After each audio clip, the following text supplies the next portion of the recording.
My role within the hospital is I'm a clinical pharmacy specialist in the intensive care unit. So and really just ensure patient safety, that all the medications are dosed appropriately. And then we go through checklists to make sure that all the, everything's being met that the patient needs, and we're, optimizing patient care.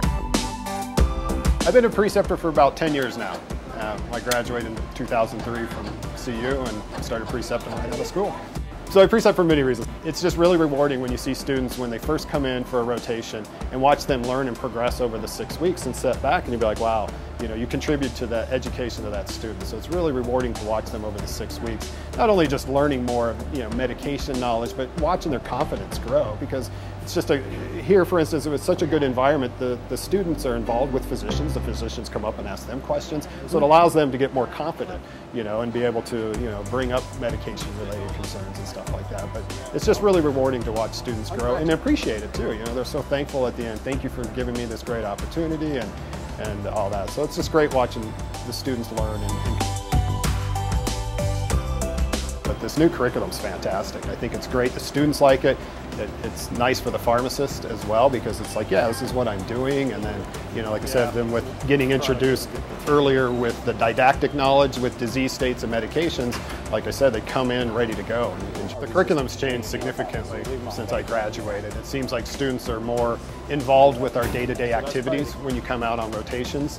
It seems like they're being exposed to more disease states earlier in the curriculum versus later in the curriculum. So when they come even as P2s and P3s, they have a good solid knowledge base of diabetes and hypertension, dyslipidemia, certain disease states. So when they do come out here, it's like they're really kind of more hitting the ground running. Because now we know what thinking years back when I graduated, and some of the students that I had precepting when they came out, you would be doing our day-to-day stuff, but they didn't have any idea what you were doing. So you really have to take time and be like, okay, this is how a TPN works. These are the components of a TPN. Whereas now, some of that stuff seems to be introduced earlier in the curriculum. So when they do come out, you don't have to give them that foundation. They already have it. So you can just add to it and say, oh, okay, well, in this patient population, this is what you can do. So you can kind of, I would say, fine-tune what they do, but it's like they already have that foundation. So it makes it easier for a preceptor standpoint as far as, time involvement, that you don't have to start at ground zero with these students.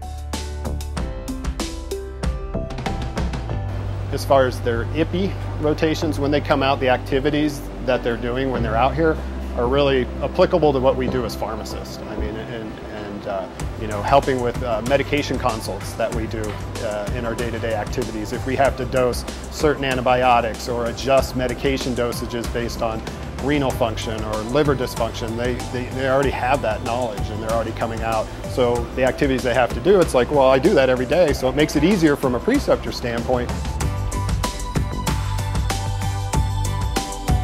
Some of the old activities with the curriculum didn't really apply to what we do, so it made it difficult on a preceptor to be like, let me get you set up with somebody and make sure it's a valuable experience for the student when they come out too. It was a little difficult, whereas now this is what we do every day, so it's good. I like it.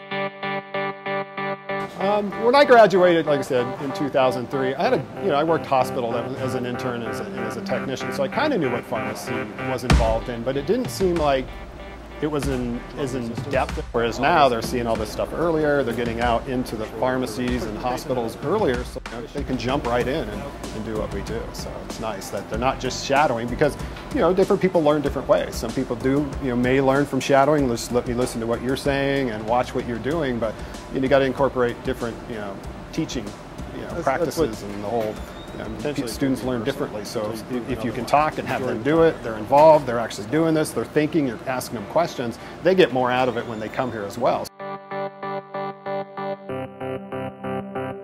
At first it may be a little extra work, because you got to go through everything with them, train them, get things under control, but by the end of the 6 weeks and stuff, or even towards some of their IPIs and stuff like that, they're doing your work. You're just co-signing it. They'll be doing it and then explain to you why they're doing what they're doing, and you may enter the dose that they recommend because it was appropriate. So towards the end of the rotations, they're actually an assistant to you. So it makes it so much easier.